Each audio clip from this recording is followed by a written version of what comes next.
The Sharpest College Football Podcast. This is our week 6 in review. This is BuckMetrics, joined as always by Robert in Canada. Robert, as often happens, these weekends that don't have the quote headline games wind up to be some of the craziest, and we saw it again this week. This sport, despite everybody's best intentions, always just amazes and delights. It really does. Some crazy stuff happened last weekend. Some stuff that we saw and we were like, hey, watch out for that. Other stuff we didn't see, just stuff straight out of left field. And it's great that sometimes, even in a sport like this, and we can still be surprised by stuff. And some amazing moments in some of these games. I've really enjoyed. And again, we're starting to see the games bleed into later at nights, and just seeing these late night moments. Saturday night. There's some really great games late in some of this stuff. So I've been really enjoying that. Yeah. One thing they need to work on with the realignment is, I don't know if you can do this, but trying to better coordinate West Coast games between conferences. It's stupid for the ACC to have two West Coast games on the same weekend. They really should alternate. It's not like Cal and Stanford need to head on the same plane back east. Yeah, no, they really could do. And I think we will iron out the kinks of this new format. There are some things just on a top level, like 1,000-foot level. There are some things that are just massively improved from last year and prior years. There are, however, some scheduling quirks, some stuff like that. I think eventually we'll iron out. But like we're really starting to see it now, especially with these losses, and we'll talk about them in a second. But like these are real. Like I think people have thought of college football always as, oh, we're gonna get like an undefeated team versus an undefeated team, or like an undefeated versus a one-loss team, or should this one-loss team be in there? This two-loss team definitely shouldn't be in there. But I think that now, because the best teams are now playing each other, because apparently they didn't for the last century or so, now I think people are going to be, it's basically a tectonic shift in how people view these results. And I think that's a really important thing to think about as we go forward into the season. It is. It is. Much better product, but it's always been great, just greater than usual. Yeah. If you are new, thank you very much. This is the glossary that we, excuse me, refer to throughout this podcast. Do a screenshot of this, save it in your college football workbook, and refer to it throughout this podcast and throughout the rest of the season. And for those of you who it's not your first time, thank you so much. We are getting more and more viewers and listeners every week, and we really appreciate it because it makes us feel smart and sound important. So with that, who won week 6? I took the easy one here. Obviously, Vanderbilt beating Alabama, the biggest win in their program history of all time. Just a few things on this. We've lived vicariously the entire Diego Pavia experience going into the 2022 season. We both liked the new look New Mexico State Aggies with new coach Jerry Kill, who's just awesome, and we'll come back to that in a moment. And they had one of those island games. I think they had a week 0 game against Nevada. And if I remember correctly, they won 2 years ago. Yeah. But Pavia was so bad. Like, we were just joking about how bad his numbers were. And it turned out like it appeared that the better quarterback for the team was like some 7-foot tall guy from an Ivy League school, which was also entertaining and funny. And we just put, even though I think we both had New Mexico State over on the season win total, we just put Diego Pavia aside. And a year later, come the following July, when we're both previewing Conference USA, we said, geez, guess who was actually good the last half of last year? Diego Pavia. And he had a great year, took them to the conference title game, had that just embarrassment of Auburn on the road. And then we get this. And this is just the next level. I truly believe that going from the date of this game forward, Diego Pavia will be the all-time leader in Vanderbilt uniform sold by the school, and it's not even close. There's nothing that comes close to this. Not a hard bar to clear, but still a bar, though. Yeah. The second point I want to make on this is, I saw in the offseason that Jerry Kill came over as an analyst, and they brought in Tim Beck, the other Tim Beck, as we call it, capital T, capital O, the other Tim Beck, as offensive coordinator, who was the offensive coordinator in Mexico State, and you had Pavia. And I said, okay, I like this. At least they're zigging where the rest of the SEC is zagging. It gives them a different look, but I just didn't think it would work out this well. And I honestly think This is where I go a little conspiracy theory. I think this might be a little bit of a Dirt Cutter 2.0, where there are analysts like the guys who basically sit in a cubicle for 10 hours a day breaking down film and don't talk to anybody. And then there's analysts where I think you have Dirt Cutter last year or Jerry Kill this year, where they're basically the head coach, but not really doing a lot of the head coach stuff. I honestly think that's what we're seeing here. The third thing is what I love about this actually brings into focus one of my favorite things that I don't think we've talked about this season. And that is I'm so happy with the expanded playoff. We would already be having these stupid discussions with horrible tortured logic based on feeling and no fact and data about Georgia's loss compared to Ole Miss's loss compared to Alabama's loss, and everybody just making just stupid cases, and there'd be no resolution. It would just take up all the bandwidth with just dumb discussion. And I'm glad that's not an issue anymore because everybody Yes. still is very well and alive. Last point I've got right here the current this is off of the Action Network.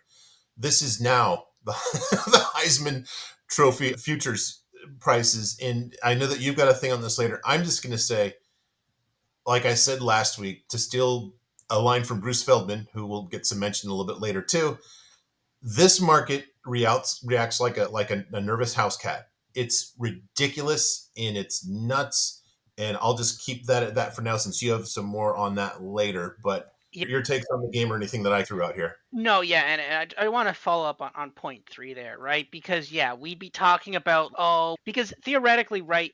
Bama and Ole Miss are both in the SEC West. Georgia's in the SEC East, so people would say, "Oh, Georgia will beat Vanderbilt," so then that doesn't matter. But then you have to figure out like if who's lost for Ole Miss versus Alabama was worse, and then then if Bama wins the SEC championship game, do both Bama and Georgia get in, or does it? Or if Bama wins, then like insane stuff like that. If they like that, none of that matters anymore. Literally doesn't matter. Not a single drop of ink has been spilled on any of that nonsense and that's the sport is far better for it. Yep. Now, coincidentally, they spilled ink on other nonsense, but we'll get to that later too. But again, we don't have to worry about at least that for this week. So I'm very happy about that as well. The other Yeah. thing though is that the reaction to this there we when we look at this and it was actually cool because we talked about this game in our island time, our kind of new midweek podcast there. And this wasn't a dual model play at the time, but when I saw that my model said, yeah, okay, I think my model broke there, I take Vanderbilt, I immediately bet Vanderbilt. And then literally the second Vanderbilt scored, I'm like, oh, cool, I won. And it wasn't even, they were not even remotely close to losing the plus 22 and a half. Didn't bet the money line, but again, not even close to losing the spread there on that at all. The thing is, I think that people's reaction to this is like, oh, Bama, big letdown. But I think people now need to look at Georgia and be like, hey, Georgia, maybe not as good as we thought. Because then people are like, oh, Georgia and Bama, like one and I think it was at that point it was I think 2 versus 3 or something like that. It was something they were both highly ranked teams, two top five teams Mm-hmm. at the time. But now I think people are going to be like, oh, Bama is now worse than Georgia. But now they're going to try to find weird like mental gymnastics to put Bama ahead of Georgia now because they beat them head to head, but clearly the results shouldn't show that. So, but again, it doesn't matter now. Both of them are going to make the 12-team playoff. But in your mind, you should be moving Georgia down a little bit. You should be like, okay, this is the team that lost to Georgia, guys. And Vanderbilt has shown some stuff, right? They beat Virginia Tech, a team that has now fallen flat on their face repeatedly. But again, like there's something to this Vanderbilt team. On any given Saturday, I guess they can do stuff, right? But in your mind, you should be pushing down Georgia a little bit. You should be like, yeah, maybe this team isn't that good. Because if this Bama team isn't that good, then beating this Georgia team pushes them down too. So a lot of people are going to be like, oh, wow, they had a big letdown game. And there's that. The other thing I will say to it, and my last point on this, is the fact that we made the point about this game specifically that last year, Kalen DeBoer with Washington, after the Oregon game, they played poorly for several straight Mm-hmm. weeks. And they still won all those games. However, that was against teams like Arizona State. Those Stanford. were, yes, teams that were substantially worse. And this is the reality of the new college football playoff universe is the fact that if you're one of these good teams, you play a top team, you don't get to slack around the next week. You're now playing a team that is far more lethal than And like then a team that has like a walk-on quarterback, like a beat up, you don't get a rest anymore. The base team No. that you're playing is now far better than the base team you were playing last year, right? Yep. That's an important knock-on thing, and I don't think people have quite priced in exactly how much carnage there is going to be between now and November. But I think people are starting to realize it a little bit now. I think people are, oh yeah, things will, but no, we could be looking at the top. We could have no winless teams. There could be only a couple of one-win teams, and then a bunch of two-loss teams, right? So there could be a lot of carnage here. Yeah, absolutely. And there's a lot of football to be played, so I don't even want to. There's a million paths that this can go down. Too many to try to figure out now. Yes. One, probably the dumbest factoid relating to this slide is Vanderbilt has a team that has played Virginia Tech and Alabama and Missouri. The only team to beat them in regular time is Georgia State. How dumb is that? And we were just saying Georgia State's like in a hopeless spot this year. So you never know. All right, you're a winner. Yeah, I have to pick. It's really hard to beat Bama there, but I'll pick SMU here though. They like the scoreboard here looks somewhat close, but like they dominated this game pretty much throughout this game. There was never really a moment when they were really scared about this game. People wrote them off as dead. I wrote them off as dead. We both wrote them off as dead after the poor showing against Nevada and then the losing to BYU. But now guess what? Hey, BYU looks pretty good. They're undefeated. And SMU, I guess Preston Stone came in relief or something. I'm not sure why he threw a pass, but Kevin Jennings is their quarterback going forward, right? 280 yards, no touchdown, but whatever, that doesn't matter. No passing touchdown doesn't matter. Ran it in once. But again, though, like that's 200 and 281 yards in the air. That's pretty good against against a ranked Louisville team on the road as well. So like Yeah. like the ACC is just an absolute train wreck, and SMU again they are 2-0 in the ACC. That loss was to BYU, a team that is not in the ACC. So they are definitely very much still in this year. Yep. I train wreck is one term. It just I think that you remember the Mountain West preview, and I had that screenshot from Chernobyl where I was talking about how they might be in that stupid situation where it's the 17th tiebreaker, and I'd be mildly surprised if we don't have one of those dumb things happening in the ACC here. I'd be really surprised with how many teams are really tracking the same way. You've got probably just a handful, and I'm not even including Clemson, which most people are. I really think that the ACC is going to have maybe the finish that I was dreading in the Mountain West in terms of just the dumb participants. And that matters really in the ACC too, because that's not a too good conference, I don't think, because it is Mm-hmm. such a mishmash. All right, this one, who lost week 6? This is an easy call for me. The Renaissance was happening before our eyes. Cal was one of the topics of the sport when Aaron Rodgers was there. They beat Pete Carroll USC. Then the next year they had an awesome showdown at the Coliseum, which USC won on a failed fourth down pass by Aaron Rodgers in the end zone. Went off the grid for a while. Then they get College Game Day there because of this whole weird Cal football Twitter thing, which is interesting, emblematic of our times. They show up amazingly. Everybody is on board the whole Cal football thing. Even me, I hated Cal when I was at school. I hated them. I actually got not in a fist fight. I got in a verbal altercation after one game at the Coliseum with some band members, and they tried to go after me, but they were stopped.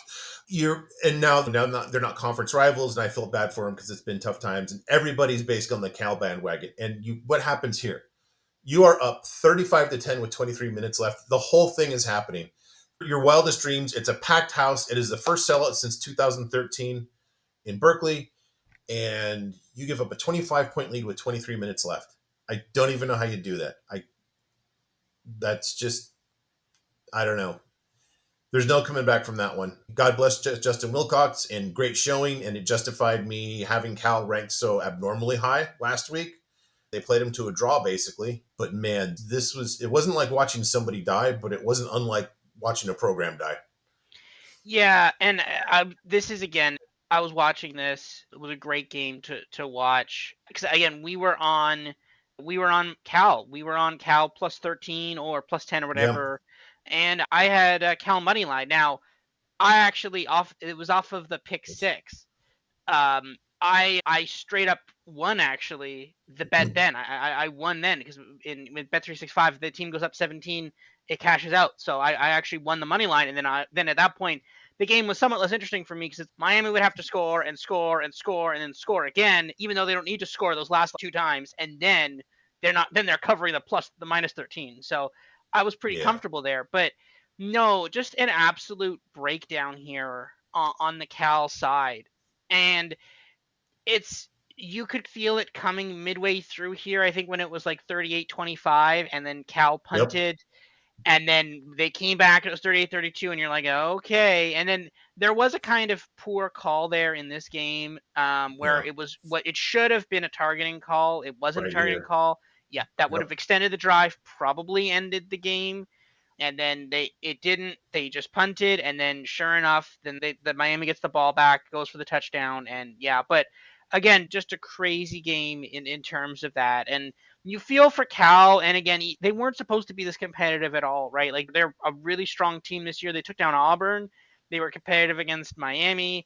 They're a pretty good team, and a lot further than we expected. But yeah, like a huge loss here for Cal, and you really feel bad for them. And we'll talk a bit more about this game a little later, I think. But yeah, just a rough loss for Cal, unfortunately.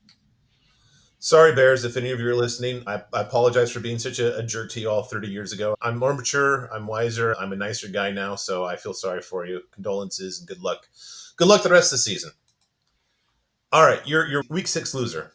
Yeah, I'm going with Michigan here. Again, no huge surprise here. Michigan not having a good go of it this year, but they got beat by 10 to Washington.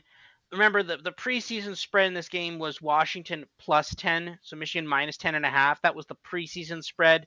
This closed a pick-ish. I think it was like Washington minus 2.5, minus 1.5, something like that. But a supposedly competitive game. Washington kind of blew them out. I think even more concerning here is the fact that there's yet another quarterback from Michigan. There was something, so I can't remember his first name, Warren. He's not even playing anymore. Then Alex Orji or Origi, he played a couple snaps and he was gone too. Then Jack Tut, he was from Indiana, I think, like a really bad Indiana team a couple years ago, I think. Utah and then Indiana. Yeah, so I don't even know. I didn't even know they had him. Do they have other? Are they hiding other quarterbacks back there that are from like 2, 3 years ago? Who else do they have? This is and again, okay, yeah, 174 yards on the ground, 4.7. Yeah, that's not great, but 113 yards passing against a rebuilding Washington team. This is a rebuilding team, guys. Like you've got to be able to do better than this. This is really rough here. And this is not, and again, for some reason, this team is still ranked. I don't know. Maybe they have blackmail on some of the members of the AP. I'm not sure.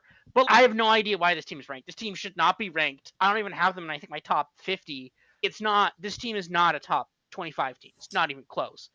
And this quarterback position is just a giant gaping hole. It's like this is just Army, but with a worse quarterback. Actually, Army has a pretty good quarterback. So this Yeah, is air. you take This that is back. yeah, no, yeah, okay, fine. This is Air Force. This is Air Force, There but you a better go. running game. There we go. Better offensive line. It's Yes. Air Force. Yeah, like it's really bad here. This is really bad. I will push back a little bit in saying I don't think Washington's rebuilding, and we'll cover that in part two. They surprised me in my first set of metrics that came out, and they've played to them in the 2 weeks since. All right, my victory lap when we previewed the Big 12, I was just emphatic. We were emphatic last season about, hey, Oklahoma State's not this good. They stink. They're just. I hate to use the term, but they objectively had luck last season. Literally measurable luck. If you just measure the games they should have won versus in game based on in game performance versus their actual win loss record, they were one of the luckiest teams. And this over here, this is my end of season metrics summary in abridged form for the Big 12 last season. And I had them, what, fifth from the bottom. And so when we were previewing, I said, look, Ollie Gordon's a good running back, which is now not the case, apparently. And I like their returning offensive line, but you can't just build the narrative on, oh, this is a defending runner up in the Big 12. They're going to be good. They stunk last season. They were lucky. And here they are, 0-3 in conference, point differential of negative 49 in conference games, too. To be determined if Iowa State's as good as I imagined. Stay tuned to part two. There's a couple of data points on that, but I got to pat myself on the back on this. Us too. You were on that too about Oklahoma State stinks. Guess what? They Yeah. still stink. weren't they like ranked like 14th or something like just 3 weeks ago? Yeah. Yeah, and I was like, this is wrong, and then just not even, just the giant fall from grace. Yeah, and I remember people were like, Ollie Gordon was like a person mentioned for Heisman, and it's not even close. This is some of these teams get so much hype, and they're not remotely deserving that hype. And I think it's really good when we can pull that apart and be like, yeah, no, this team deserves the hype. This team does not deserve the hype. So, yeah. Yeah. I'm looking here. Oklahoma State. They were 13th on September 14th. Yeah. Yeah. 13th. Ranked 13th. Yeah, don't forget, one of their wins was that crazy game that Arkansas, they should have lost that one too. So They probably went up they probably increased their ranking after they won that game too. they did. They beat an All SEC right. team. Yeah. Your victory lap. Yeah, so I literally just said this last week. I'll read the quote verbatim here. This was last week with regards to Jalen Milroe, being plus 250 in the Heisman race. I think that Heisman market is insane. I'm ripping this from the transcripts. Our program not great at translating, as you can see, but this was what I was saying. There's no way anybody should be plus 250 after week 5. We have learned that lesson so many times, and the second something should go off in your head to be like, find value somewhere else on the board because someone else is going to win the Heisman. And yeah, that's exactly what happened. They immediately lost to Vanderbilt. Yeah, we see this all the time, and we even see this. We see this in the board now. Look, Ashton Jean, he's plus 270 in the Heisman. It's his now. He's going to win the Heisman. Done, right? Just give Yeah. it to him now, right? No. And who's number 2? Travis Hunter. Wow. Yeah, it's not like Colorado has a history of collapsing late season. Yeah, it's not. It's going to be between them. It's clearly the two of them are going to go. Like, the idea that these awards are decided so early in the season and coupled with the insane variance of college football is nuts, right? And I think there is some value in some of the projections on this because I think Really? the Heisman. So because right now, the plus two, because what those numbers are basically implying is like they're saying that the person who's most likely to win the Heisman is either the best quarterback on one of the best teams Mm-hmm. or a really good running back. And that's exactly what you saw, right? You saw Milroe and then Gene T. Now you saw Gene Yeah. T. And then they don't know exactly what to do with Travis Hunter, but I think they like he's not a running back, but he's like a running back. He's not a quarterback, so therefore running back. So I think it's saying that, but at the same point in time, yes, that's how the odds work. But at the same time, you have to throw that out because it's way too early in the season. Like one loss Yep. plunged Mailrow from plus 270 down to 10-1. The movement in some of this stuff is just insane. And if you were betting Milrow after you saw that performance, it was already too late. And maybe you could now, but the you have to Mm-hmm. get ahead of this, right? And I would not Yep. recommend betting on Gene T or Travis Hunter. That one is 1,000% a bad decision. Betting on Travis Hunter, you will regret that decision in the future. Gene T, if Boise does go undefeated, they might just give it to him because they haven't given it to a running back in a while, and they like to do that every once in a while. So maybe they do that. But At that, so you think that's I think that's you think priced that's into it. how I think there's like the price in there is, hey, they haven't given it to a running back in a while. Like you could feel it in there. They're like, we haven't given this to a running back in a while. Who was the last running back to win it? Was Mark it Ingram Najee probably Harris? No, was it Najee Harris with Bama? Or no, who'd they give it to in that year with it was Najee Harris. That was I think was that the 2000 year when they was it Devontae? Harris? Devonta Smith. Maybe they gave it to Devonta Smith. It was someone on it was the three Bama players. It might have been them. It may have I been think that. it was Devontae. It might have been Yeah. Devontae Smith. Yeah, because they didn't give it to the quarterback. Yeah, Nope. they didn't. It was Tua. They didn't give it to Tua. Or no, that wasn't Tua's year. That was I can't remember. But anyway, it's been a while since they've given it to a running back or to basically a non-quarterback. So I think you can feel them itching for it. You're gonna look that up now, but no, Yeah. it's been a while, and I feel like that's part of the price in there is that they're itching to give it to a non-quarterback, and I think that's why he's so low. But again, I think there's value elsewhere on the board, right? Like Dylan Gabriel, if they were to beat Ohio State at home, that Yeah. he's probably going to shoot up to number 1 as well. Will Howard, if you think you Okay. like, I don't even know if that represents value though. I'll just not to steal. yeah, I've yeah. I'm just looking here. Wide receiver. Devonta Smith. Yeah, the last one was Derrick Henry, 2015. Yeah, the last running back was 2015, and then Devonta Smith won it in 2020 as a wide receiver. But that's the line. And I feel like people are like, they're just like, oh, it's about time for them to give it to a non-quarterback. But there's still a lot of value on quarterbacks. So I'd far rather take a value on a quarterback lower down the board rather than putting it on a running back on a Mountain West team. Again, we like Boise State. We think they're good, but they could trip up somewhere and lose, right? So I don't like doing that. So that takes me to my victory lap within your victory lap. Because anytime I can basically point out how just absolutely inept the dopes at DraftKings are, I have to take it here. So, why do I bring this up? I want to go back to, I don't know if you caught this. I don't know if you and I ever talked about this. When they were going over their Q4 results, the dope that runs DraftKings basically said, even though they had revenue growth, they missed their earnings estimate. And he said, we had a bad 2 week run of NFL outcomes. When you're booking sports events, you're just going to have that happen every once in a while. That is literally someone who does not understand his business. He does not understand that he's a market maker. He thinks that he's booking against his customers. He's a dope. He's an idiot. He does not get his own business. And why do I bring this up? I want you to tell me anybody here where there's actual value over their likelihood to win the trophy as this moment. Is there one person that you say, yeah, I think this person has a better chance to win the Heisman Trophy as of today? And let me frame it a different way. I didn't go through all the names. I think the hold on this market is probably 35 to 40%, which is insane. In horse racing, it's high at 16%. That's brutal to overcome. So why I bring this up is, and I guess really quick, do you see literally like in this group, anybody whose odds are basically implying that that their chances of winning the Heisman is significantly better than the chances implied by their odds? I can't. No. Because you have that ridiculous hold. Again, I'm just guessing, but it just feels like 35 to 40%.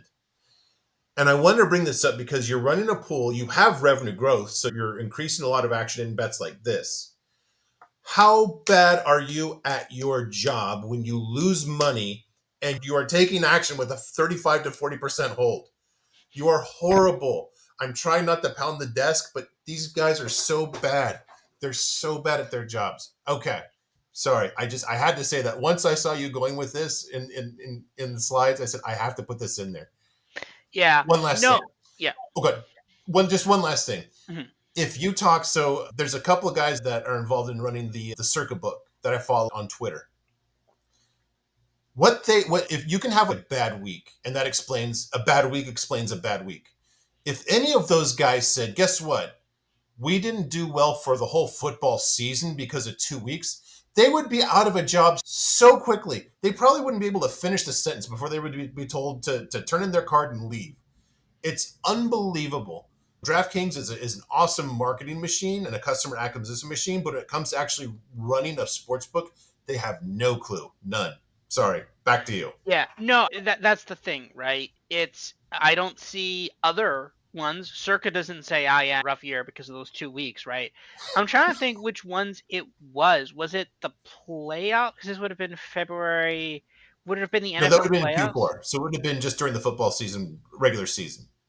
Oh, so then This is their earnings call discussing Q4. So I don't basically remember October any through like December.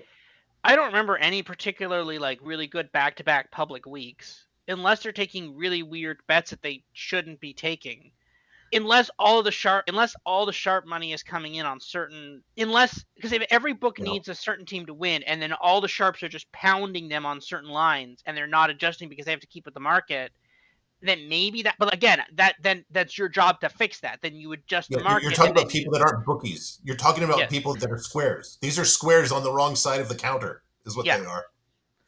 Yeah, it's crazy that you're not supposed to lose money in this. There are ways you can increase your profit on this. If you have the betting splits, it's one of the reasons why it's so valuable when you see some of this data. is because you know that the public is wrong. You know that long term you make money off of this. And this is some of the cynicism in some of those. Oh, it's not, some of them are like they're trying it. Sportsbooks want you to sometimes win money, because then if you win money and then you lose it, then you're like, oh, I was so close. So sometimes they'll give you free plays that are actually, it's called a super boost or something, that's actually supposed to win. Sometimes you're supposed to win those. Mm-hmm. But when you see those boosted parlays of stuff, those are garbage. Do not bet any of those. The second, 3-team money line parlay, immediately bet the other side of those money lines. Just straight up, immediately bet them, because they're trying to induce you to basically equalize their risk pool. So there's so many times, and the one book, what's it called? Oh, I can't remember. It's the one UK one. I barely use it anymore. What is it? What is it? No, Betway. Betway. The one back, I was using it a lot more frequently. It just wasn't, it wasn't great value anymore compared to the other books. The lines were all horrible. But like when I had my NFL model, I'd have the NFL model, and I do all my bets for the week, and then I'd sign into it and be like, oh, 3-team NFL moneyline parlay, and my model was the opposite of all three of the money lines. I'm like, we're good. This is gonna be a good week, and just straight up would win all three of them. It's because like it's the chalkiest teams. It's right. Like, this was years ago when I think Brady was still in the Patriots. It's Patriots, Packers, Cowboys money line parlay. I'm like, okay, we're good. We're good. So that's the thing. There are ways you can juice out more money from this, and if they're not doing that, they're Yep. just idiots. They're So doing it. They're taking like one-sided daily fantasy bets. Like basically, they say they won't book two sides on some of these player prop bets, which is nuts. They can just yeah, set whatever line they want. And still, they're I don't know. Okay. Anyways, thank you, DraftKings. Can't wait for you to sponsor us next year. It'll be awesome. Your half victory lap here, and again, you have a picture of yeah. you and me. This is a half victory lap, and it was very close to being a full victory lap, a replay away from being a full victory lap. But this was my rant on about Cam Ward last week. I said, okay, yeah, they won the game, great, but guess what? They didn't come close to covering the spread. They are about to lose this game, and this stuff will eventually catch up to you. The second you play an even remotely competent defense that won't let you do a shovel pass after you dodge a sack, they're gonna, I said gonna, I did not say gonna apparently, but I was going to be, they're going to be in deep trouble. And I said this about Cam Ward, and sure enough, here we've got two pictures here. This was the pick six that actually won me the game, won my money line bet in this. So Cam Ward flushed out of the pocket here on the bottom left, you can see. So he's basically running to the right side towards the sideline, and you can see it. He's winding up to throw. So he's throwing on the move against his Yep. body into the Yeah. center of the field, into some guy who's in triple coverage, and it was basically a slow pass. Instantly caught by the guy there. You can see the guy there at about the 40-yard line. He rolls up, catches it, and then runs it in for a touchdown.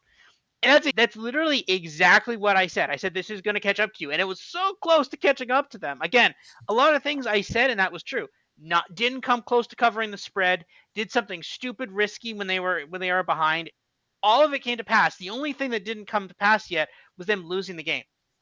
And that's where there's still going to be value, because sometimes when I make a bet on a team and it loses, and I was like, okay, that was the right side, I'm like, can't wait to play this next week, because it's going to be like, oh, like sometimes when you lose and it's like, okay, that was the right side, you're like, whatever, I'm just going to get even more value next time.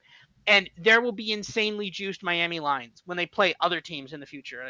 Cough, cough, Duke. And we'll see. We're going to have some fun betting against Miami in the future here. So, yeah, I know Cam Ward is one of the Heisman favorites right now.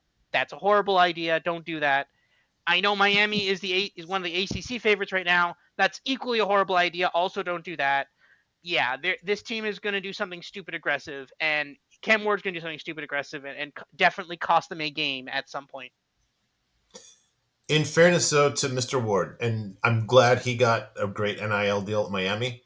In fairness, yeah, he was throwing across his body, and he was throwing it to the center of the field, both big no-nos. But at least it was late in the play.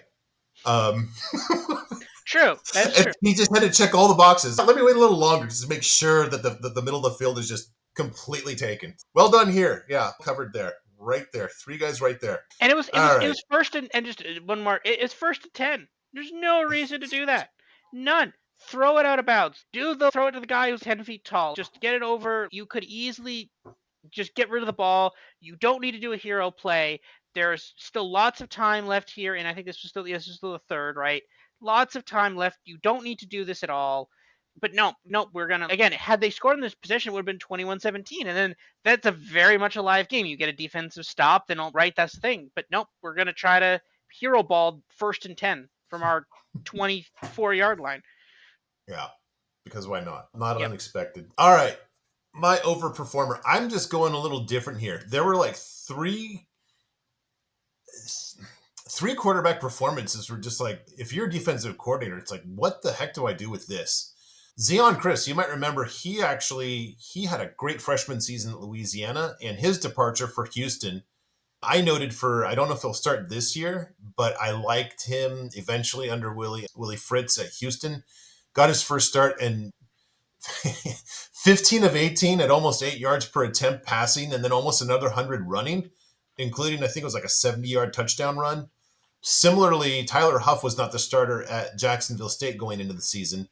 And he ran for 176 and passed for 193, 7.7 per attempt. And then you've got Braylon Braxton, finally, I guess, a competent quarterback at Marshall, and throws for 9 per attempt, including 3 touchdowns, and runs for another 140 yards. Just stuck out to me. It's, man, if you're DC and you see this is not an easy thing to game plan for. Yeah, this one was a big upset here with Houston. They were 17-point dogs to TCU, and they just shoved it in their face. They just straight up dominated this game. It was insane how strong they were, and they were dogs in this game. And they really probably they were dogs for a good reason, but they just dominated TCU. Yeah, it was pretty crazy. It's interesting too because this Zeon Chris is almost a whole year starting, so this is not like a new guy that's going to have a learning curve.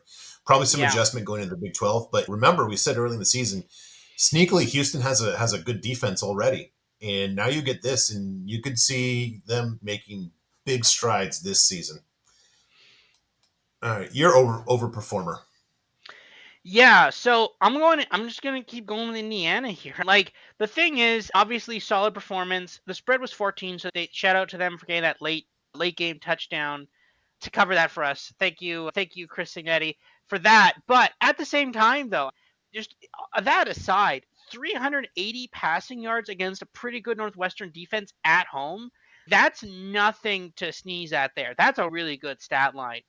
And the rushing numbers are pretty good too, 149, 4.3 yards per rush, whatever. But like 380 passing yards, like you're ripping up this Northwestern defense. That's insane that they were able to do that. And this team is scary, and I think they're ranked now, which good they should be. I have them as like a definitely a top 10 team. There's just a lot of good teams in the Big Ten, and Indiana is one of them. Illinois is as well. Nebraska is as well as a good team. Penn State, so many good Big Ten teams, and yeah, like this team just again like we expected them to win, but that much yardage against Northwestern, I don't think was expected. Yeah, I agree. Indiana could be that weird 10-2 team at the end of the season where we're thinking, geez, do they just fall into the playoff? Yeah, And if they beat Michigan, which I called before the season and looks more and more, it's not a crazy idea at all that they can go 10-2. They're just pummeling people. They're pummeling yeah. people. They haven't even been tested so far. And Um, it's crazy, right? And this is we were like now again, we were high on this team, right? This is not like oh, yeah. we were like, oh, this team is going to suck this year. We were pretty high on this team. But at the same time, we were like, okay, yeah, this is going to be a good team. They'll get over their win total to go to a bowl game, but there's going to be limitations here. It's Signetti's first year here. He'll rebuild this. This will be a really good team eventually. They're good now. They're really good now. I don't think anybody in their wildest expectations could have had them 6-0 through the Mm-mm. first 6 games. Not even close. Like good, yes, but 6-0 on maybe on the fringes, but like 6-0 in this dominant too. Like they're dominant. They look like one of the most dominant teams in college football. Just looking at their schedule here, Nebraska in 2 weeks, Washington. Those are both at home, so that's pretty good. At Michigan State, then you have Michigan and at Ohio State, and then you have Purdue. Yeah, you could see it's a rough stretch in the next four. But if you Michigan is definitely beatable. Washington also beatable. The Nebraska should be interesting as well. And Ohio State, if you go like 1-1 in there or 1-2, yeah, you're in consideration for some stuff by doing that. Yeah, I was very optimistic, and this is my first season win total bet to win. I had 5.5. I could have done some places had 6 wins, and I didn't have that much spine to take that much of a leap. Just to answer your question about who really had that, I guess the market did. If basically the season total was 6, but nobody had 6 at this point in the season, I don't think. So good for them. All right. I have two underperformers here. My first one is I don't know if you remember since the podcast started in 2022. Do you remember Heupel's first season at Tennessee? Hendon Hooker was Joe Milton started the season for 2 games, then Hendon Hooker took over. And when they played Mississippi, Hooker got hurt and Joe Milton had to come in. I don't know if you remember this game. That I was only remember it because it was his first game back as and I was curious to see like maybe he'd have a better hang of the offense. And they gave Ole Miss a really good game. So it was they're on Mississippi's 21 with time running out, and Joe Milton scrambles, and the clock expires, and he runs out of bounds, just giving his team no chance to win. And I guess Nico just did the same thing. He did a little tribute to Joe Milton. I don't know if you saw the end of the game. One chance to win the game, and he's scrambling to the right, and he just runs out of bounds. Doesn't even throw the ball up in the air as a Hail Mary. Yeah, Um, there was someone did that in another game. Was it like Drew Aller or someone? It was someone I think in the big moment in the game. They were just like running. They were running to the sidelines, and then they just ran out of bounds at the end of the game. I'm like, why wouldn't you just throw it? I don't remember. I can't remember who it was now, but people were like, "Why would you do that?" That was, and they were like only 30 yards out too. I remember that. I remember that game. They were just like, "Yeah, I'm just gonna run out of bounds," and end the game. I don't yeah, remember that. It I weirdly happens sometimes. Yeah. don't remember specifically which quarterback it was, but I do remember he said nobody was open, which technically is correct, but not the Yes. right answer. You lose, you should have won this game, Tennessee. I know it's tough. Conference road games are tough, but Jesus. Then you had Taylor Green out, so then you let Arkansas's backup quarterback beat you. I have, again, from the Action Network, basically the consensus prices on national champs. I bring this up because I think Ole Miss showed us to a degree you can't overreact to one game after a pretty rough loss to Kentucky. Really good showing in South Carolina against a really good defense. I might be more impressed in that than most. I think now is the time if you want to bet on Tennessee to win the national title. This price looks a lot better than it was 7 days ago for sure. I think it was about half that. Do you? I'm tempted. I'm tempted. I Yeah. think there's too much overreaction in this one. There's a couple things. One thing I will say about this game is that when I looked at ESPN and I saw that it was 3-0 after the first quarter, and I had a massive amount on under 60 and a half. Yep. I was like, okay. Like I was literally just this is you feel so good. You're like, I don't even think mathematically this can even get close to 60. It's just Yeah. not enough time. And it was just, you described that feeling. So I'm relatively new to betting unders. I've been betting more recently, but in the last little bit, I have been, and I'm like, I really like it. Like you Yeah. sit there and you're like, I have under 60, and 3 points have been scored. Okay, this is great. I like this. Let's do this again. It's not even close. It's not even you're like, cool, I've won. But no, I think there is some value on Tennessee. I think we called this right as a defensive game. That was exactly what it was. We said this was two good defenses, and Tennessee did only 19 points is not a lot for Arkansas there. Tennessee's offense definitely spluttered a bit there. Um, but yeah, I think there is some value on this Tennessee team. They only have one more hard game, which is Georgia. If you're spared from the SEC championship game, which if you lose to Georgia, you definitely Yeah. would be, then you're sitting there as one of the probably best two-loss teams. Ole Miss could potentially have another get beat up by could have another loss or two on there, as could Bama, as could Georgia. Right? There are worse things to befall you. And again, it's not out of the question that you could actually beat Georgia. Right? I don't think you can necessarily say no. Georgia's much better because they lost to Bama. They got crushed by a Bama team that also got beat up pretty badly by a Vanderbilt team. So I don't think that you can write off Tennessee. Obviously, the line isn't saying that line with them, but 18-1 is a massive drop off. I think Tennessee is a lot closer to Alabama and Georgia than like is a lot closer to that. Okay, yeah, Tennessee lost to Arkansas, but Alabama lost to Vanderbilt. Can you really say that Vanderbilt is that much better than Arkansas or vice versa? I don't think that Vanderbilt is that much better than Arkansas, or that Arkansas is that much better than Vanderbilt, right? I think roughly about the same. So, yeah, I don't think that there should be that big of a gap between the fifth and the sixth spot. I think that should be a bit bigger. I'd include a couple more teams that should be closer to that. I don't think there's that big of a gap between the top five and the rest. I think I look at it this way: you've got some exceptional squads on the offense and defense in these two teams. After these two, I think that the next best squad in that next group of four is this defense right here, which makes me think there's probably some value there. But I don't know. I'll have to think about that. I've got time. All That right, I've got Ohio State, I will just one more thing. 'Cause I don't think we're going to talk about much about Ohio State here. That Ohio State team has not been the most tested at this moment. That has no, not been. Yeah, yeah. Let's see how that goes in the future. yeah. Very fair. All right, I have one other underperformer, and we spent like weeks and weeks talking about how scary UCF's offense is, and I think we just completely mushed them. After my first set of metrics, I had their offense as a power rating of 19.3. Now that's probably a little bit inflated, but they had awesome passing and awesome running offensive metrics. But the next 2 weeks, they basically did very little against a Colorado team that's not good on defense, and then they just look at this game. This is just a complete turd. Yeah, 270 yards against a Florida defense that struggled for a year and a half now. This is a huge drop. 14 points of a power rating is just enormous. Now, some of that's normalization because there's weird stuff that needs to be ironed out after week 4, but that's still a huge drop. I don't know. And I'm looking into part 2. I've got a play in there that I'm not wild about, but the model's telling me to do. But boy, yeah, UCF has just come crashing down to earth on offense yeah, at least. and it's possible that maybe we were too high in UCF initially. And again, our numbers do things right, and that's the nice thing about the model, right?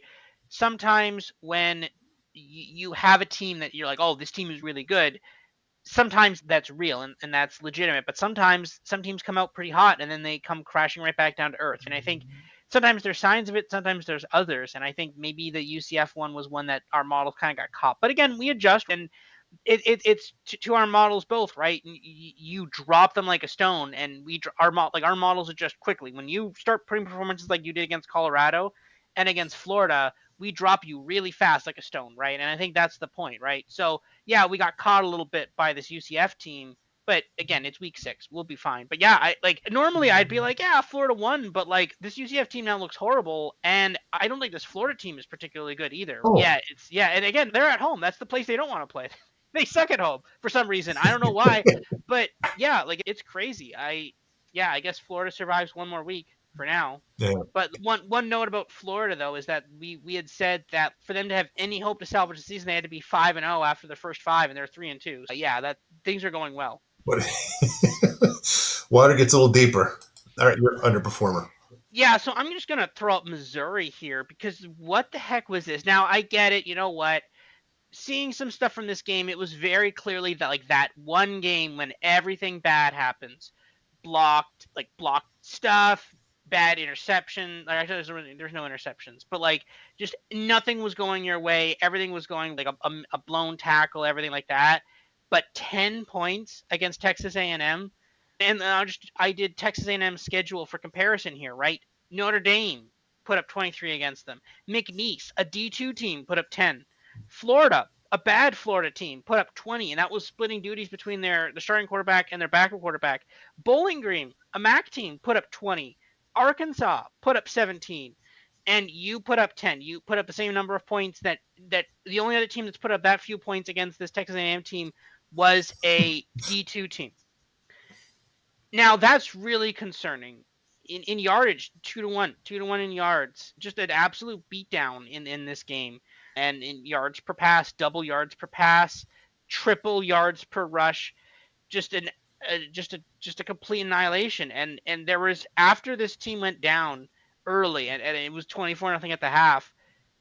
There's just no fight in this Missouri team, and some people thought this Missouri team could challenge for a spot in the college football playoff, right? But that was not shown here today, and it was weird. And sometimes weird stuff happens. Like all the money was in on Missouri. Everybody loved Missouri in this game, and I think I modeled it too. I didn't touch it because all the money was in on Missouri, and then sure Texas A&M wins. That's fine. But generally, when that happens, yeah, maybe Texas A&M wins, but they don't usually. That the team that is the dog that the book needs doesn't usually win by 31. Usually it's, they win by 10 or something, but it was just a complete annihilation of Missouri. And I don't understand why it was that one-sided. It should not have been that one-sided.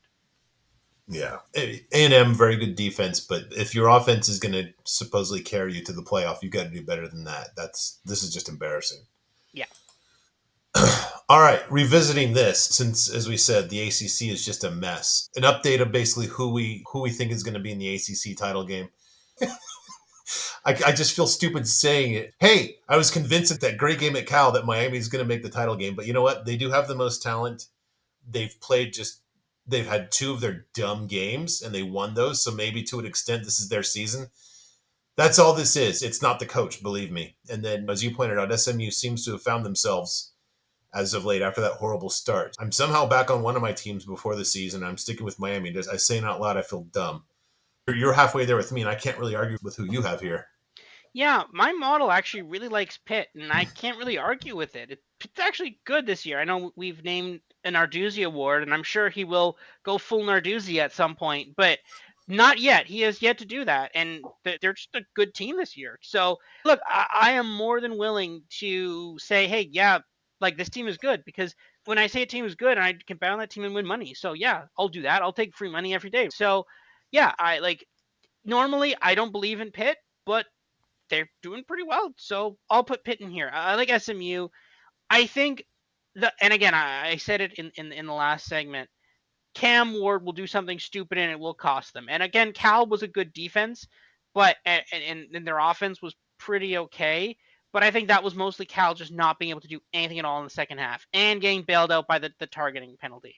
Had that been a targeting penalty, that game would have been over. And Cal would have won narrowly, and we'd be having a very different conversation. And Cam Ward would be 14-1 to win the Heisman rather than whatever insane number he's at, like plus 350 or something, right? That's the difference between that being a targeting or not a targeting. And I think that's only going to compound. Again, Cal, an ACC team, but not a good-ish team, but not a great team, right? They've got a lot more good teams that they're going to have to play. Clemson, concerns about the running game. I don't see it at this point with Clemson. I think, or sorry, on the rush defense, I Yeah. don't think they have it in them. I think they look good right now. They look terrifying and great. You beat up Florida. You didn't cover the spread though, but whatever. Still, they dominated. Whatever. They didn't cover the spread, but again, I don't see it. I think this Clemson team is not that good. Beating up App State looks worse by the week. So yeah, I'm not. I don't. I think Clemson's going to choke at some point here too. Yeah, I would like to point out, and this is not to pick on you, but just a reflection of the conference. In 2 weeks, you abandoned both teams that you had in the title Yeah. game. No. Yeah. That's the conference. That's just what it is. Yeah. Jeez. Yeah, and then Josh actually, we asked him. He said he'll stick with Miami versus Clemson, but it sounded far from a ringing endorsement. If did you pick up that vibe? Yeah. I think it's just. Yeah. I got no better answer. Right. It's just like we're just going with this. Right. Like we're on this ship. Let's go. Let's maybe we'll Yeah, revisit this in 2 more weeks, and it'll be like we'll yeah. see. It'll be like you know what 16 Louisville teams out. huge comeback. Yep, yep. All right. Things that annoyed Robert. What you Yeah, got? yeah. So this is great. So people were really pointing this out on Twitter. This is an ESPN article.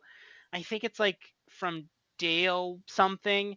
This came out early on Sunday. I don't personally read ESPN's college football coverage. I prefer the Athletic. Sometimes I've been busy the last little bit, so I haven't had a chance to read a lot of the stuff. But I don't usually read the ESPN stuff, mostly because I abandoned it years ago. But other people saw this and pointed this out. So I decided to find this article here. So people's main gripe with this article, and I found the whole piece here, the whole point of this here.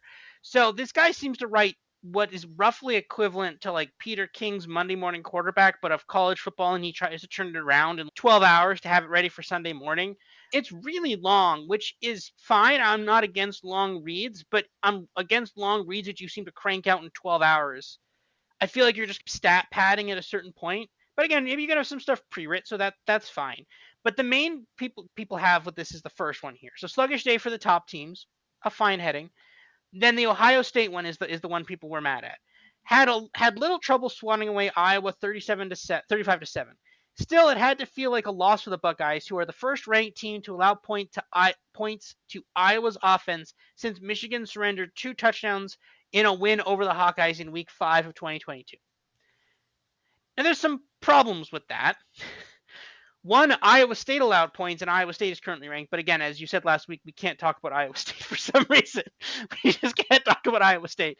But this Iowa team is different than in the past. But we'll talk about Mm-hmm. Ohio State and the Iowa thing in just a second here. So this is the entire part here, and he highlights Georgia, Oregon, Ole Miss, and Iowa State, highlighting how they had quote unquote a sluggish day. And then I think this entire blurb, all of those words were for that last little sentence there at the end, where he says, "The end result, few top teams look good, but at least these guys got to have a good laugh at Alabama's expense anyway." This entire section was written just for that. So I feel like he was trying to find stuff to poke at all these teams about. Which, okay, you could do that, but a lot of this criticism is in bad faith. The way and this is part of the problem too. I feel like sports writers don't talk about the spread because they think in some ways it's taboo because you bring in betting and stuff. But the spreads the spread exists for more than just, oh, this is for the gamblers. It's market expectations. This is what the experts think. Like the best Vegas come up with, they put up a line, they put up a number. And half of the time you're above that line, half the time you're below that line. That's the market expectation. So if you do better than that, you did better than Vegas thought you would do. If you do worse than that, you do worse than Vegas thought you would do. So when I think about things, the first thing I always look at it was the spread. Did they cover the spread? Yes, no. If they covered the spread, great. Good week for them. Good. Or Ohio State, they covered the spread. They covered the negative 17 and a half. And notably, he pokes at them for saying, oh, had to feel like a loss because they let Iowa score a touchdown.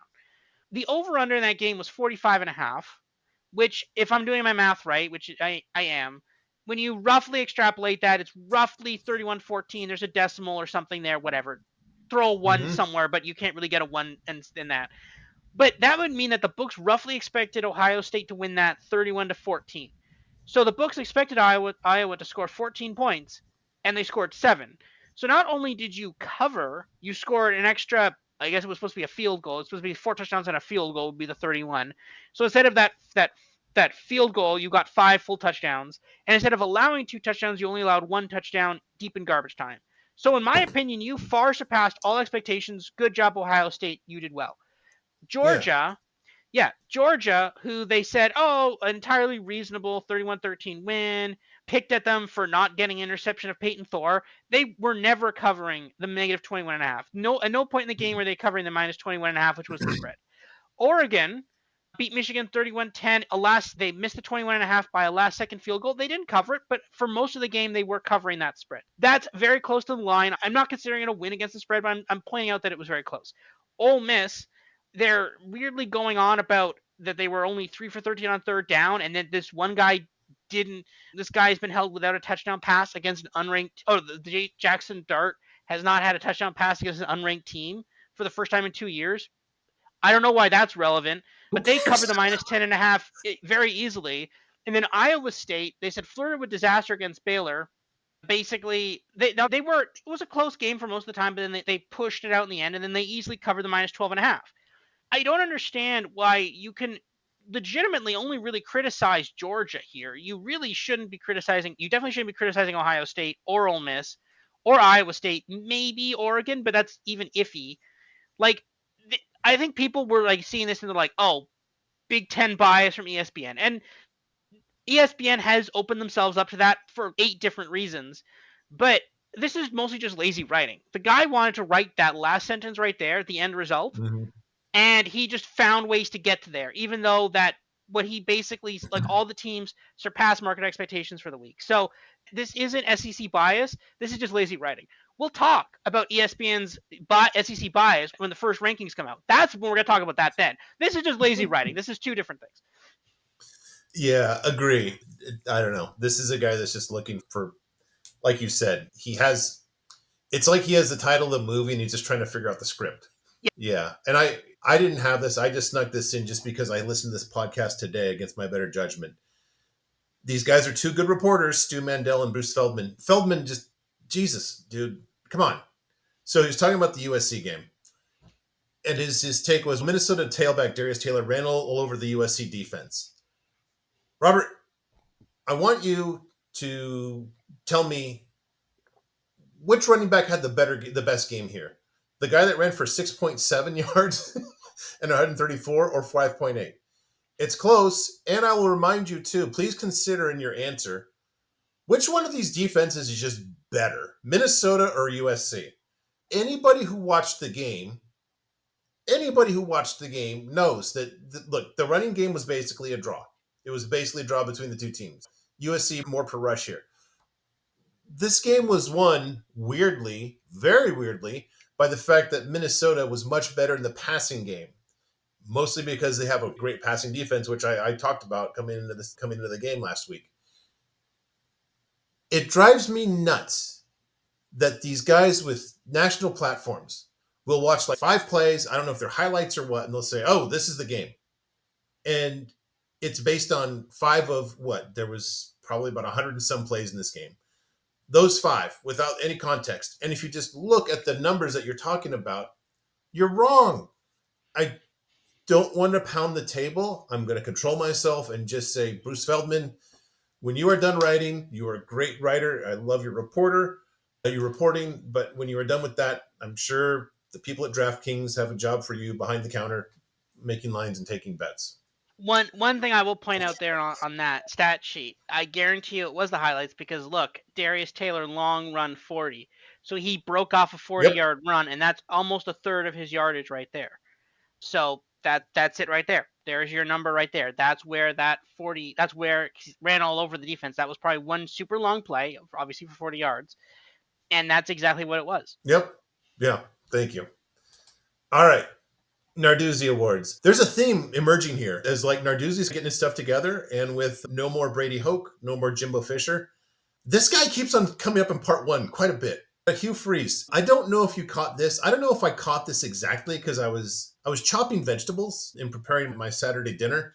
In his sideline interview after the first quarter, the sideline reporter, I forget who it was, she said, "Look, how do you stop Georgia's offense?" And God bless him, Hugh Freeze said, "We stopped him, but we were called for a penalty." They were called for 12 men on the field. Guess what? If you have an extra guy, it's not, oh, just overlook that. You didn't legitimately stop him. You have an extra player on the field. So I just thought, okay, he was not off to a good start here. So later, they're down by 2 scores. This is about the mid third quarter, getting late in the third quarter. And if you're just watching the game, and I will admit, I had the over in this game, so I'm not the most objective person, but I'm just thinking I'm in the same boat as Auburn fans. They are taking their damn sweet time. I don't know how you can basically run only 7 plays in 4 minutes when you're down by 2 scores. You're clearly by down 2 scores. Now it's not urgent, but you need to hurry because what do you need to look out for? Exactly what happens. Uh-oh, now the other team has another touchdown. Now we're down by 3 scores. Or okay, two and some luck here, we'll say. 15 points, okay? So Mm-hmm. what do? They take 12 plays in a 5 minute drive that ends in a field goal. I don't know if you remember. I think it was the COVID season. It was Will Muschamp's last year at South Carolina when they played Florida. They were down by 2 scores and they had a 9 minute drive that basically drained the clock. So they score a touchdown and it's now we have an onside kick with like 10 seconds left. It was just reminiscent of that. And I was just thinking, all right, I can lose when I've had a good season so far. Great. One bet, I don't care. But these poor Auburn fans, they got to be thinking, what is this guy doing? It's like he's accepting losing. He doesn't care. I don't know if you caught this, but it's just, I've never thought I would say this, but I feel bad for the Auburn fans. Yeah, it's crazy. Auburn is weirdly not having a great year. And again, bowl is really in question here. I think we have the under 7.5. I feel like we're really confident about that. It's probably only a matter of time Yeah. before we win that one. It's our games now.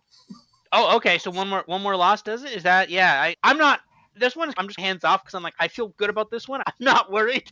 That one's not keeping me up at night. But yeah, we're in good shape there. But the thing is, they have like apparently a really good recruiting class. So I think they think that's because of Hugh Freeze, so they're gonna keep him. Which like I guess that could be for that reason. It could just be because you've injected a lot of NIL money. But whatever, that's fine.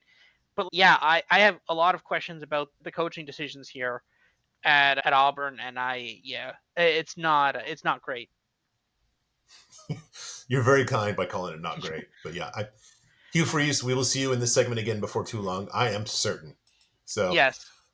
all right. You're going to poke fun at Florida State here? I'm giving this one as a joint one to ESPN and Florida State here. I What is this? Shout out to Isaiah for sending this to me, and I saw this on Twitter too. A couple people pointed this out on Twitter. What are you doing?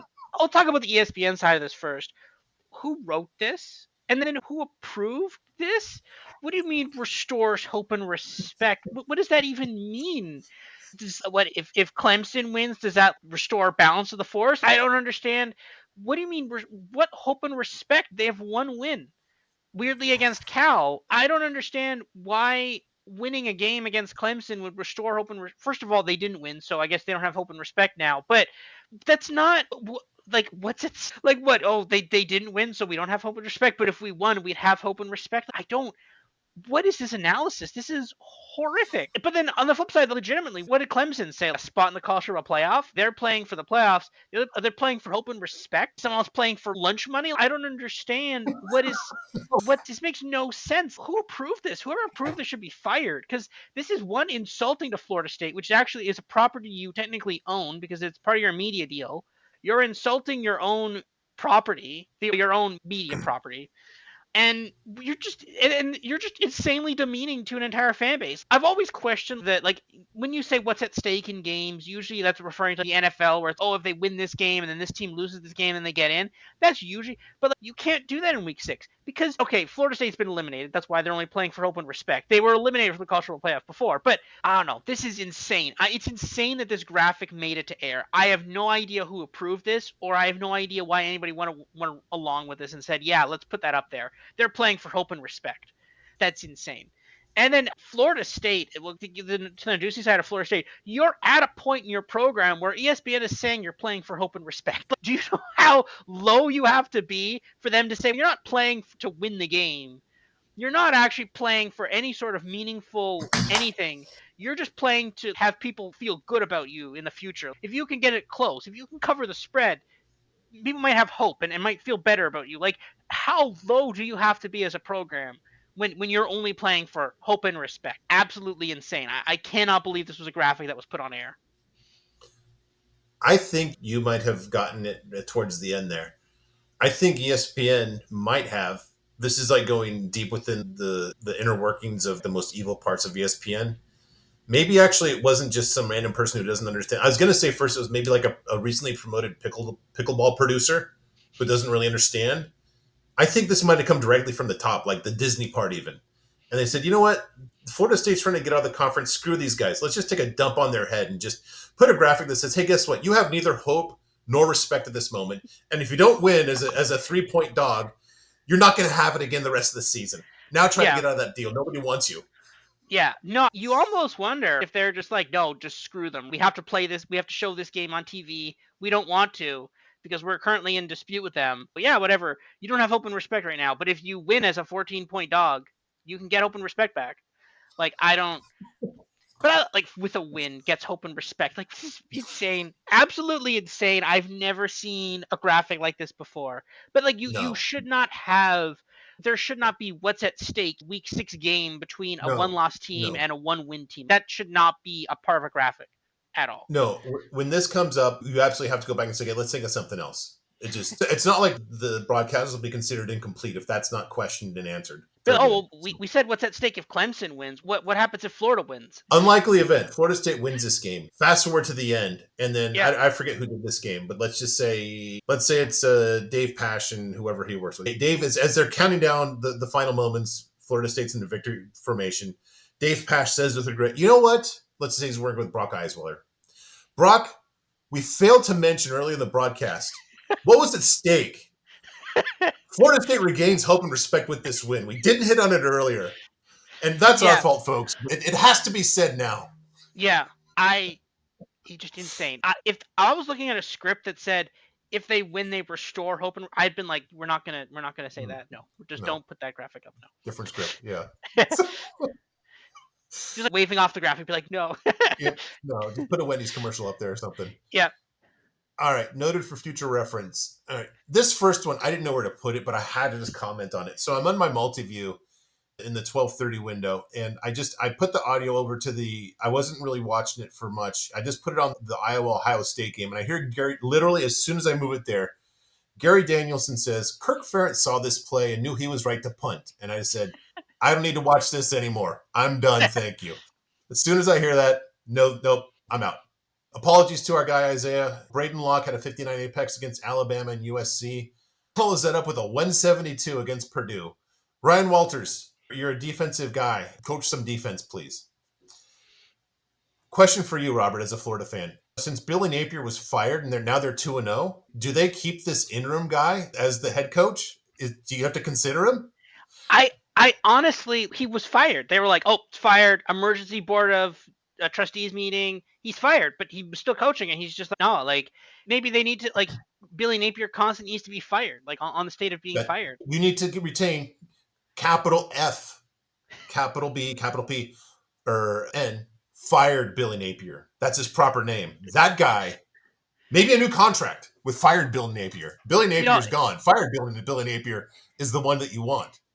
yeah, undead Billy Napier. He goes to the goes undefeated the rest of the way. Somehow goes to the SEC championship game. Because actually, he does only have one conference loss to Texas A&M. Goes to the SEC championship game, and he's oh, I made the SEC championship game. I mean, am I on fire? Be like, no. If you lose this game, you're fired. That's it. You're done. You're out of here. Mm-hmm. Then wins college football playoff. We won the trophy. Am I good? No. If you lose the season opener, that's it. You're gone. That's it. Yeah.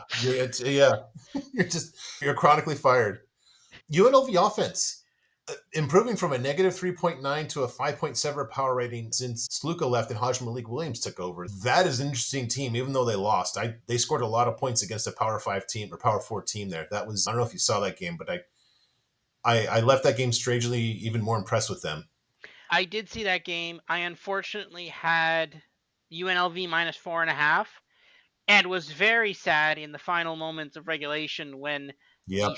Kyle McCord threw a ball right into a UNLV player's chest. And I was like, oh, we won. But then, no, we did not win because they were up by 7 and they needed a touchdown. And if he had held on to that ball, game over, covered spread, that's it. Everybody goes home happy. Was not happy. But no, it was, it's weird because with the way Sluka acted, he was like, I'm everything to this team. They're refusing to pay me money. I'm gone. That's it. I'm done. And you're like he seems like he's walking away from apparently no money. For him to do that, he has to know that he has money guaranteed next year. That means an SEC team somewhere has said, cough Auburn, that if you come to play for us next season, we will pay you a lot of money. And he's okay. I'm just going to sit. Auburn, because Peyton Thorne is otherwise irreplaceable, and you need somebody with that same skill set. Why did you pick Auburn? I don't know, just theoretically any SEC, any desperate SEC team or whatever. But again, it's just crazy that because to not play the rest of the season, it means you're saying I'm not risking injury to play for this team this year, which means I have a better offer somewhere else. So I'm going to make sure I'm not injured to play for the team. So he's doing this now, and he's basically but so then you're like, oh, he must be. And there was a couple other players did that too. I think a running back did that too. And now all of a sudden, the backup comes in and he's apparently better than the first guys. How long until this guy sits for money? I'm going to sit now too. How long? It's crazy. After these 2 games, I guarantee you some assistant was tasked to make absolutely positively sure that his NI deal is wrapped up and there are 0 complications around it.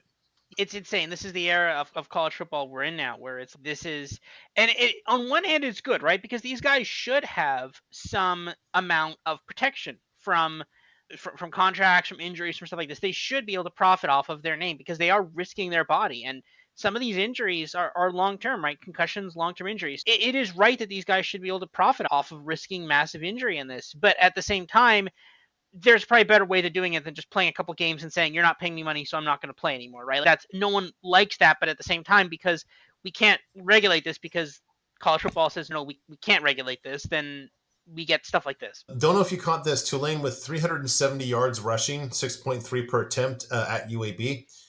I'm starting to think, I don't know, I'm still working on this thesis, but I'm thinking that if you're a team in the American Conference, you might want your defensive coordinator to have more experience than being a defensive coordinator in high school. I don't know. Just the results aren't yet in, but it's looking a little shaky so far.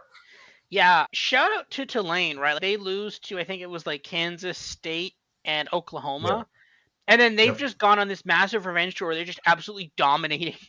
They're just destroying these Sun Belt and these American teams. It's just absolute carnage.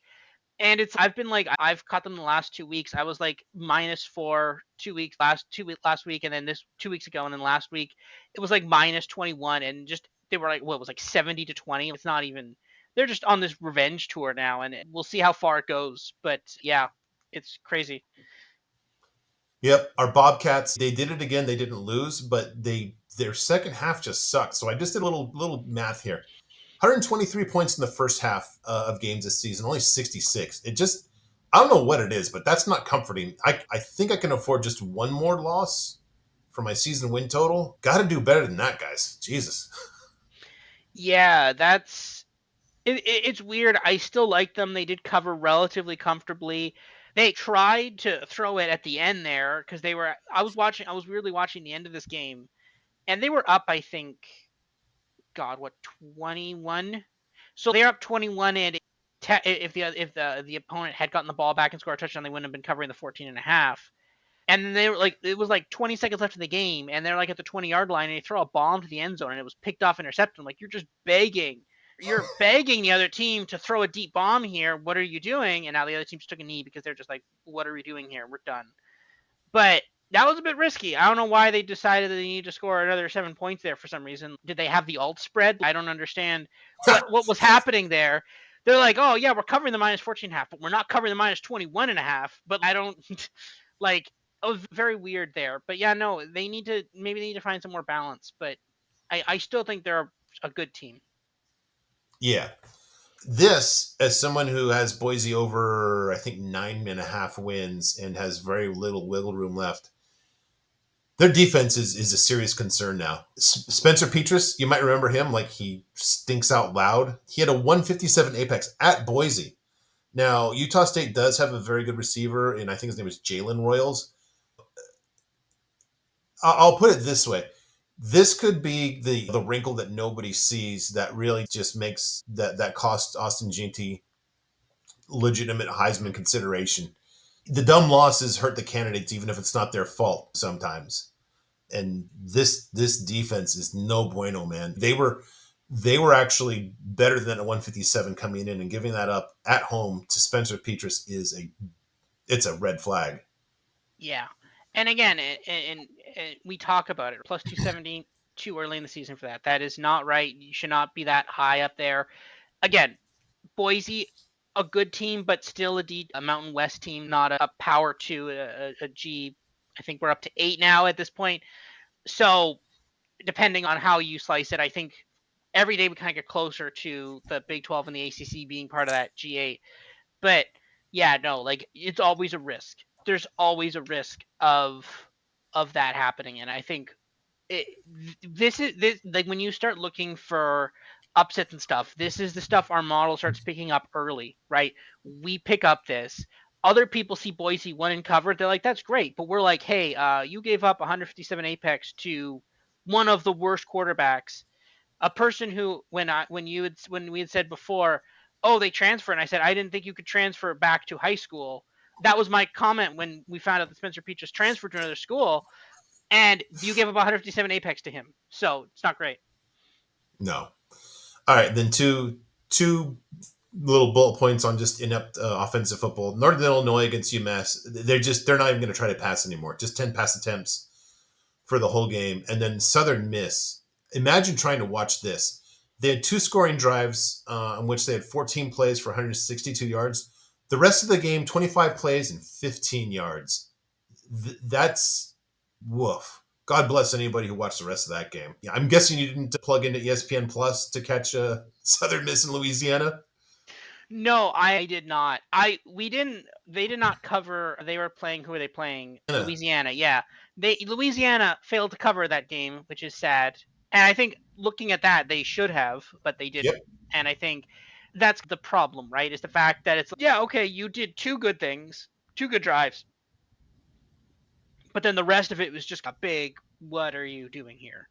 And I think it was clearly the right side, and I think the Southern Miss team is very bad, and I think it's probably only a matter of time before they fire their coach. They really should. They should have done that last season.